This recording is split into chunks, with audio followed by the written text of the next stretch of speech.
Today, a podcast in 3 chapters. Chapter 1, free speech versus free country. In Chapter 2, good advice about the pandemic. And Chapter 3, big events are moving to virtual. I'm Stephen Rosenbaum, and this is Future Forward. I'm Alexis Cordato. Let's launch. Hey, Alexa. Hey, Steve. What a week.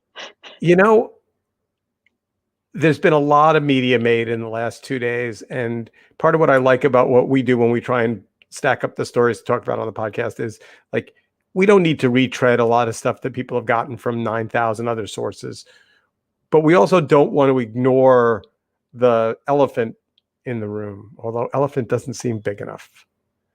Definitely not big enough. The herd of elephants in the room.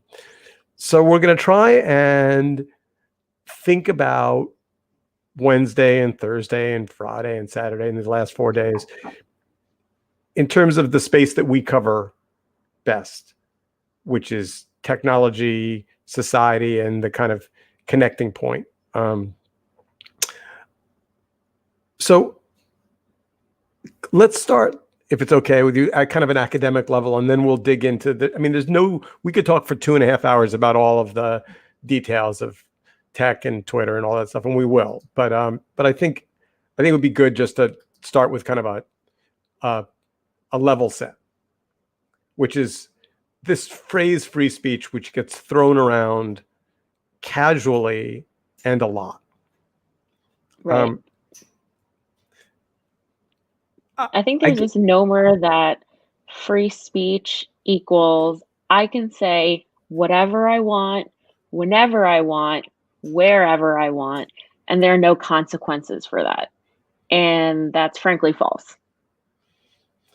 So a bunch of people on various social media platforms, irony not lost, have been talking about the fact that free speech doesn't equal free amplification. Mm-hmm. So you saying something controversial to your friend or neighbor on the phone is different than you saying something troubling or racist or homophobic or anti-Semitic on a platform that broadcasts you into everyone's browser. Right. If I yell fire in a movie theater, the movie theater doesn't then stop the screens in all of the other theaters and reiterate fire. So, for example, if you say to a crowd of people, go to the Capitol and, cause violence, that would seem to be different than anyway. But before we make this simplistic, here's what I in researching this chapter of the pod, here's what scared me. Some very smart people who I trust and whose opinion I value are saying, wait a minute, not so fast. And I don't mean right wing, you're stifling us. So just by way of example, who came out against the Twitter removal of Trump? The ACLU. No. And it's like, oh shit, I can't just discard that. I can't just say never. Oh, they made a really thoughtful and detailed argument for why these platforms are essentially the village green of our current world, and to start making judgments about safety and inappropriate language, while it may seem too little too late, another person or another organization, the ACLU, could argue, it is de facto censorship. Yeah, but then, you look at Amazon sort of removing Parler from its servers, and maybe I would side with ACLU more if I felt like net neutrality was really a thing. That's interesting. Or if Section 230 it's not a public square so long as that square lives on a piece of private property that you know, giants like Amazon or telecom companies like Verizon and AT&T can kind of just implode if they wanted to. So, not to make this simplistic, but there's a lot coming at us in the last 3 days. Is it as simple as Section 230 needs to be repealed, period, full stop? And as long as these platforms have responsibility for what they publish, the idea of access seems a little bit easier to stomach than, wait a minute, we think that these platforms should have no liability.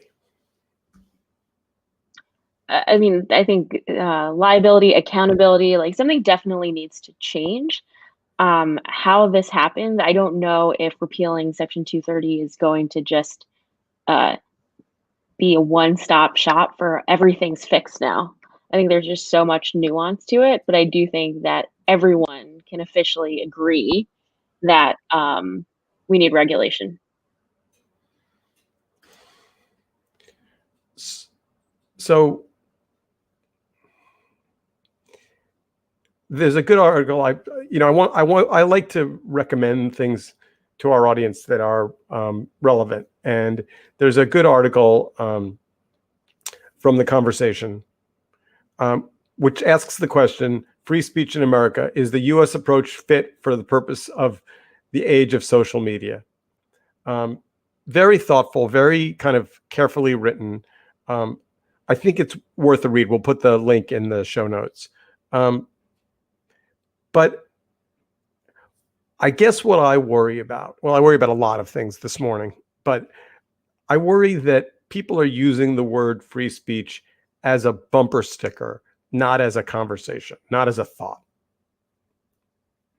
10,000%. It's an oversimplistic phrase in the way that I think Black Lives Matter oversimplifies the conversation and in some ways distracts from the core and the complexity of what we actually need to talk about. So with that, late last night, Axios posted a list, and they've got a running list of all of the various websites that are removing Trump. And I thought it would be fun just to go through it because it's a pretty extraordinary list. Yes. Also, this graphic is hilarious if you're watching the live stream. Yes. Unplugging the yellow plug with the, Trump hair. Yeah. The Trump hair. So I'm not going to read the specifics, but I am going to tell you the running list, and then we can just talk about ones that we think might be outliers. And by the way, it's worth asking the question whether or not this is websites and media companies doing the right thing, or whether it's kind of cowardly, too little, too late, with 12 days to go, we're pulling the plug. Whoa, brave us. I definitely think it's the latter. Yeah, I do too, unfortunately. All right. So Reddit. So, I think I call bullshit on that. I think they're responsible for Trump. I think they're responsible for all the amplification. And I think you've been saying R the Donald needs to go forever. So yes. Twitch, which I thought was interesting. So that's a Bezos owned platform. I didn't know that Trump had a big Twitch footprint. I'm not sure if it's big so much as it's another channel for people to stream live. Shopify. Huh? There's a store, like a merch store for Trump powered by Shopify. But not any longer. Not anymore, yeah. So bye-bye to your merch. So Twitter, I would just like to say for our listeners and friends and fans, I take 100% responsibility for this decision. I wrote a. You did it, Steve. You did it. I wrote a letter to Jack Dorsey. I posted it in middle of December. I said, take it the fuck down. And it took him a month to read my letter, and then he acted. Yeah, as an aside, I just would have loved to have been in, I don't know, the Twitter Slack or just wherever they work and just seen and felt the reaction of the employees. Yeah. I think employees are pretty happy. All right, look, we'll go through the list and then we'll talk about which ones matter. So Google has pulled Parler. By the way, a month ago when I wrote the Jack Dorsey open letter, I also subscribed to both Parler and Gab, which I look at every day. And they're I mean, both of them. So Gab claims that they have some rules and that they've got some editorial oversight. Parler does not. Parler is an unbelievable cesspool. I wonder whether or not playing whack-a-mole, we'll talk about it in a minute. I don't know if playing whack-a-mole with these platforms is going to work, but I'll go through it really fast. YouTube, Facebook, Instagram, Snapchat, TikTok, Apple, Discord, Pinterest. So that's the list as of this morning. Not sure what Pinterest has to do with Trump. So is this a good thing? Yeah, it's a good thing in the sense that it's a stopgap for any future organizing and hate that can potentially lead to more seditious activity.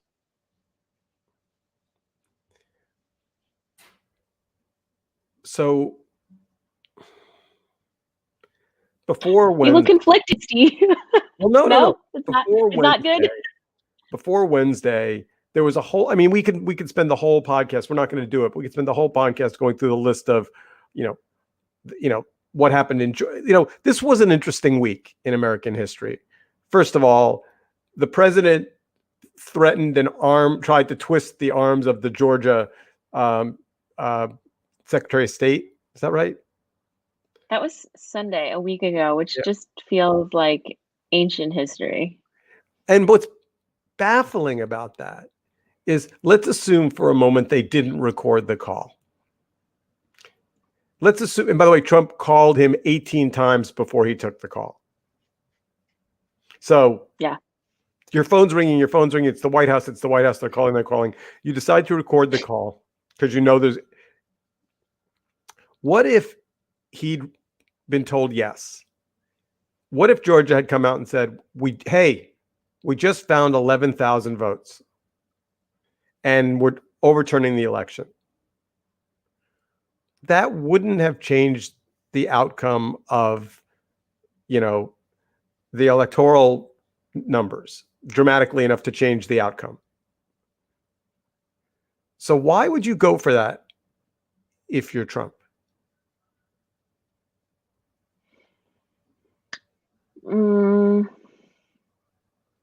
I don't know. I would hope that there was like a moral center in that room, even if I don't know.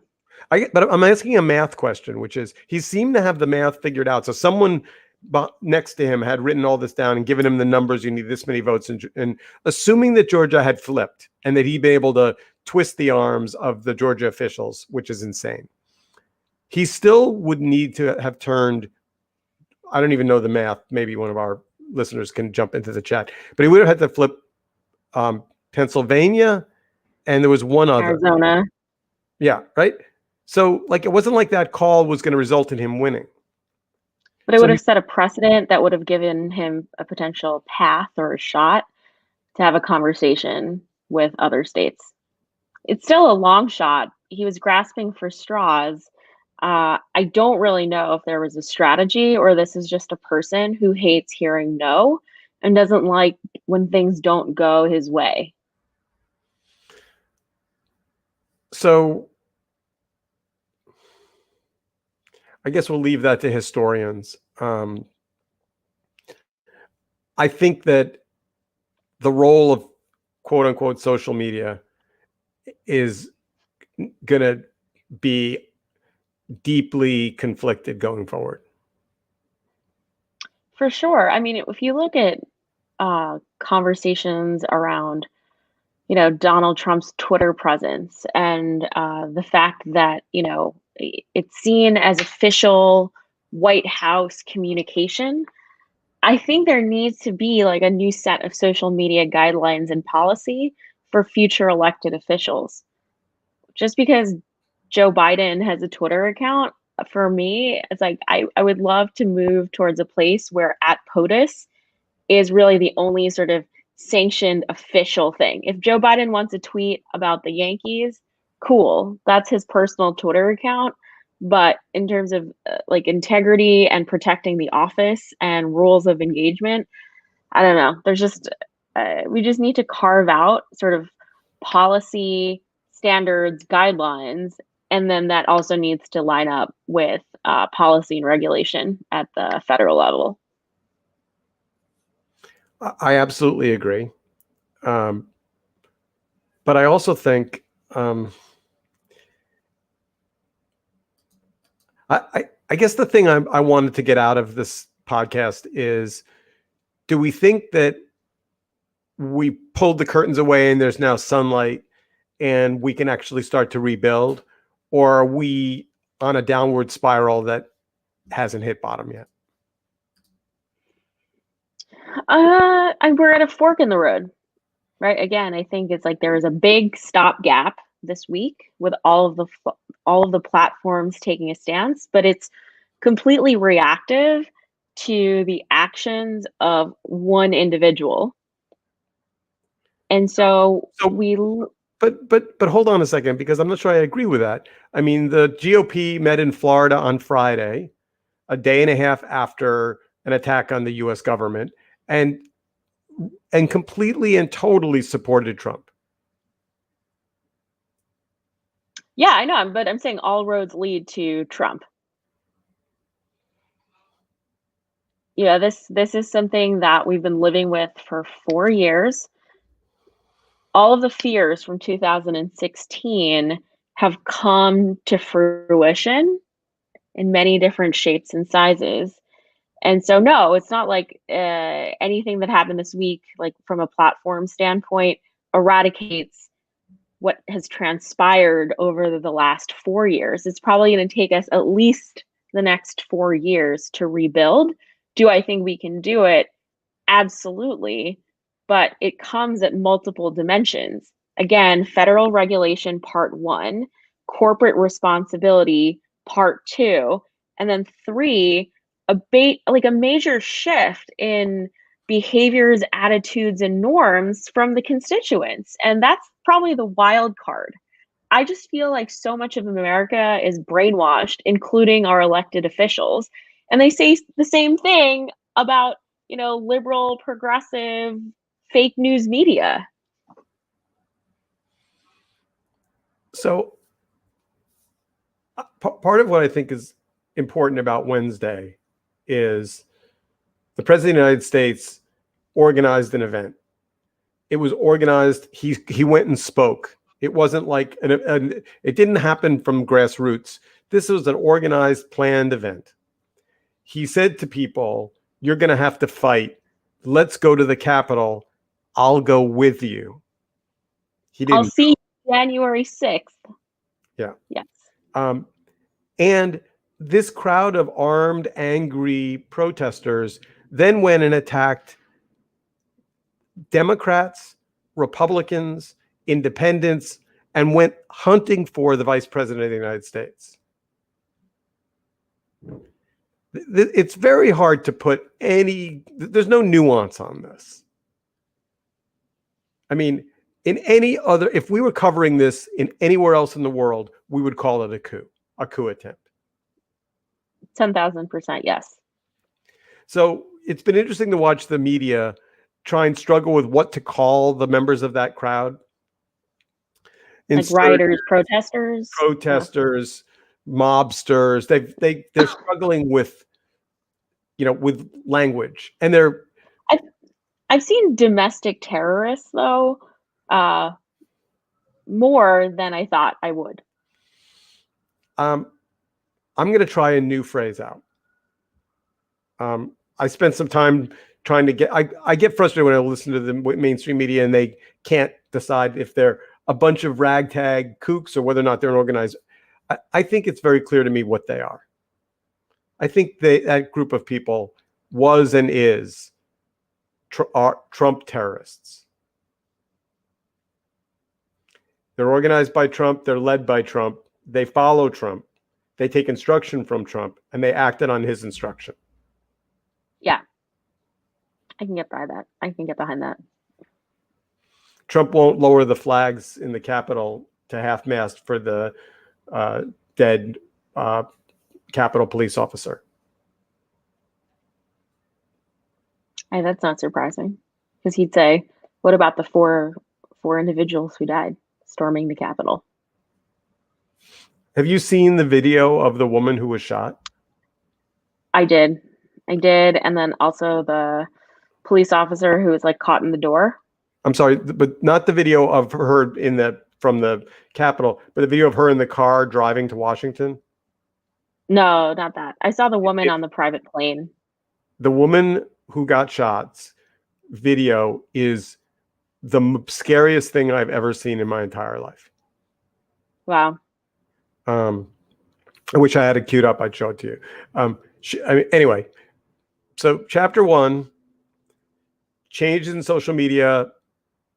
And by the way, the whole debate about we're just a platform, we're not a editor, the whole defense of Section 230 has collapsed because they're making editorial decisions, which we've been asking them to make for 4 years.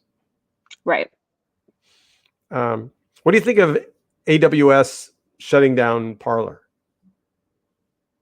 I think it's fine. Again, it brings to light the net neutrality conversation and free speech.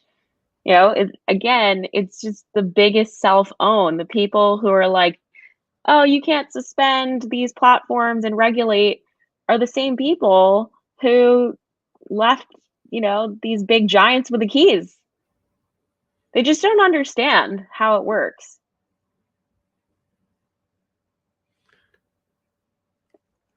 I guess what it comes down to for me is this rising tide of, there's this January 17th date and all of this organizing going on. Presumably somebody at Amazon, it got up to Bezos and they said, here are our options. Do nothing, limit access, or pull the plug. And they made, I think people were so shocked. There are people who have supported the Trump family for years. I forgot who, but like someone texted Ivanka, I regret going to your wedding. You have Republican senators who are coming out saying, I believe impeachment, I support it. I think it was shocking what happened on Wednesday. And it was just the jolt that people needed. And unfortunately, just too late. Do you know who the money is behind Parler? Some right-wing conservative woman. I don't know. I forgot her name. It's the Mercer family. It's Rebecca okay. Mercer. The same people behind Cambridge Analytica. Yeah. I think the thing I would leave us to think about is maybe this isn't about a political candidate. Maybe this isn't about Democrat versus Republican. Maybe this really is a handful of billionaires who essentially want the government taken down and have been going at it since the Tea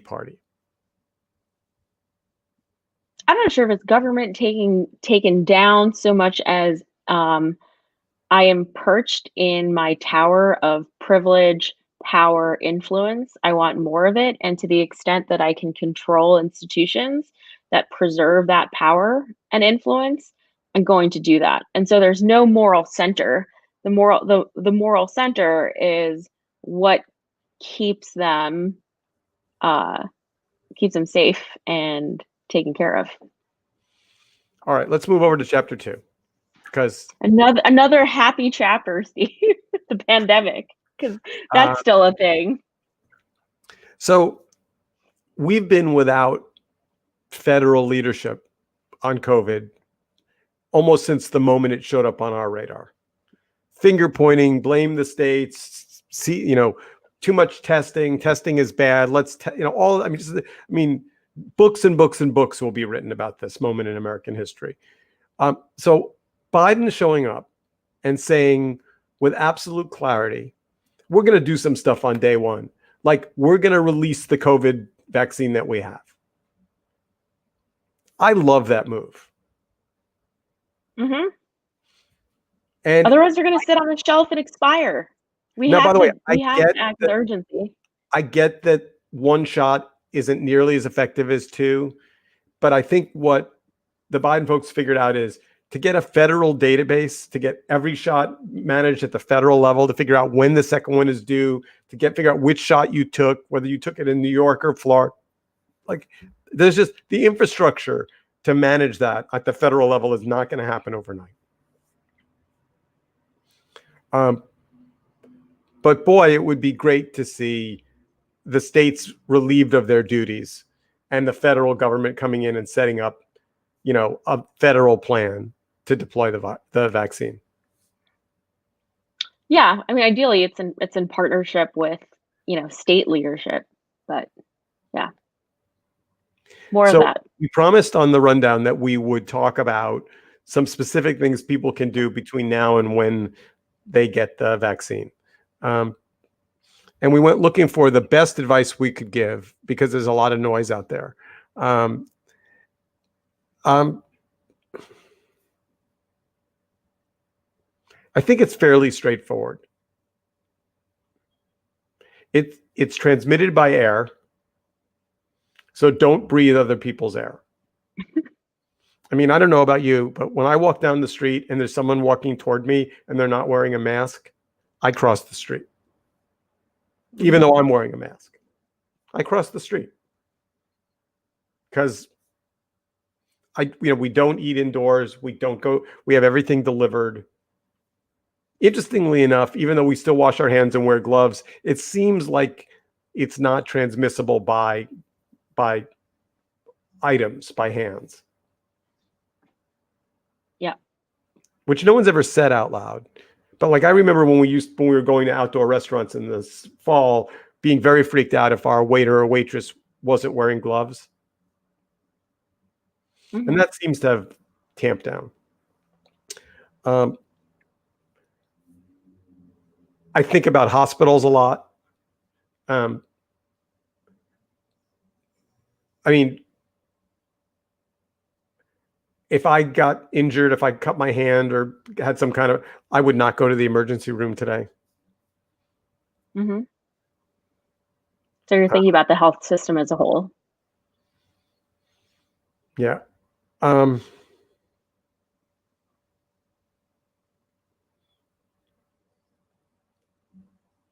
What else? What are we missing? So I think everyone has a different risk profile, right? There's some folks with certain health conditions that make them more susceptible to being sick than others. I think first and foremost, like it's not about you, right? I think there's a sense of civic duty that we have to towards public health as a whole. I don't think that really has been internalized by many people, which is why notions of liberty and freedom come into play.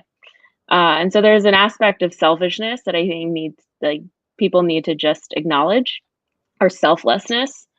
And really, I'm gonna quote my husband Matt. Like, you have to solve for like the weakest link in your circle, and it's not easy. Like just because you want to hang out with your friends and you're all going to be safe and fine and you're 20-something-year-olds, who are those people living with? Are they living with their elderly parents? Are they seeing their grandparents? Are they going into a workplace?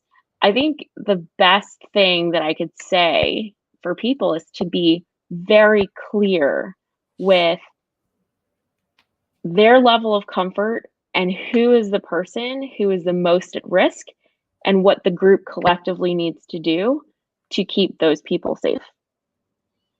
Yeah. And it's also, this whole thing about, well, there's this new strain and it's only here. I think it's time for us to just be honest and say, we live on a planet.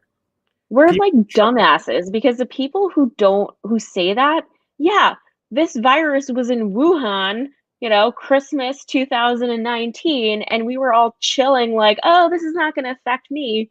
And here we are, and it's 370,000 deaths later. Yep. So the vaccine needs to be global. The cure needs to be global. the weakest link on the planet is where it's going to stay and fester and grow, and people are going to travel, and they're going to, you know, in my building, the most exposure that I have in my building is in the elevator. And the building has rules about how many people can be in the elevator. And, you know, when the elevator door opens and there are other people in the elevator, I don't get in. And people are like, oh, come on, you know, don't worry, you know. And the fact that someone looks healthy, like, that is not the way to understand the risk factor. Yeah. All right. Chapter 3. Chapter 3, just for something, it's not lighter, but it's different. So chapter 3 is about this shift toward virtual events. Speaking of not breathing in air and super spreader events. Yeah. So I'll just go through a couple. CES is going to be online only. Are you going? Virtually? No. I signed up. You're a CES junkie. I know you love it. I think I have Zoom pandemic fatigue. Yeah. I don't even need more content and programming because, like, my brain is fried. I want, like, hallway conversations, spontaneity, meetups. Like, I just want to be in a room with people. Yeah, that got pushed back a little bit because the vaccines are all sitting on shelves. So CES, I'm signed up. I will report back. I don't know that I love it, but I have gone for many years, and I will go again this year. I'm also signed up for Sundance. Sundance is very weird this year. I think they're actually doing some in-person screenings. Ooh, okay. But I'm signed up for the virtual event. I reserved 12 films. Is it like a group watching party, kind of? It's very... They made a decision to have the films be released within little windows. So, like, you don't have to be there when the screening starts, but you have like a 4-hour window for a film, and then it comes down off the live site. Interesting. Okay. Maybe I will sign up because this could be the first time in my life I could say, "Oh, I went to Sundance. I went 1 year." And then the last one that I think before we get to the technology is South by Southwest. Mm-hmm. All digital this year. It's funny to think back last year. It was so controversial. You know, they were waiting, right? Yeah. I'm thinking about doing a panel for them virtually this year. I haven't really got the plan sorted. But to your point about Zoom fatigue, I think we should absolutely talk about StreamYard. So yep. StreamYard is the platform we are on now. We've been with them for 6 or 7 months. We love these guys. They provide a great platform. It's affordable, and the technology is rock solid. The numbers are kind of stunning how quickly they've grown. And they just sold $250 million to Hopin. They've been around for what, a year? Yep. I need to read below the fold. Did they raise any venture money at all? I don't think so. No, and they reached $1 million in ARR before hiring anybody, so they were profitable from the onset. So Hopin, which bought them, is a digital event platform that didn't have a video element. And I don't know about you, but all the platforms I've worked with have some Zoom plugin thing that's kind of difficult.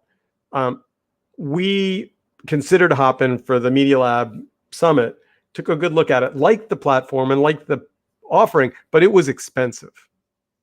I mean, it was going to be significant. To get to anything like a platform that we could use was about 10 grand. Mhm. So StreamYard is the opposite of that. It's $39 a month. It's very affordable. I reached out to StreamYard and asked them if they were going to be integrating into Hopin or remain a standalone service. And they said, I mean, they didn't answer the integrated question, so maybe I didn't ask it clearly, but they remain a standalone service. Mhm. That's good for us. I think what's going to happen is StreamYard is an optional or value add to existing Hopin customers. It helps retain them and get more value out of the platform. I think StreamYard can continue to operate at a lower price point and tier. But it's ultimately lead gen, right? If you're a StreamYard customer, but then you need a more robust solution, then they can actually migrate into the broader Hopin platform. Yeah, it'll be It's a interesting to good see. business decision. But the numbers of both Hopin and StreamYard in this last year, I mean, there are going to be winners that are going to come out of COVID that stepped up and delivered. And I will also tell you something else about StreamYard that I really like. They're very responsive. I mean, Hmm. when you talk, I mean, they respond on email, they respond on chat, they respond on Facebook. It's a small team. They answer questions. They're very personable. They care about their audience. Yeah. And with that, another fine podcast episode comes to a close. Our second one of 2021. Yes. Here we are. I Indeed. naively thought no more politics, but who Yeah, knows? not quite yet. Have a good week, everybody. See you in a week. Yeah.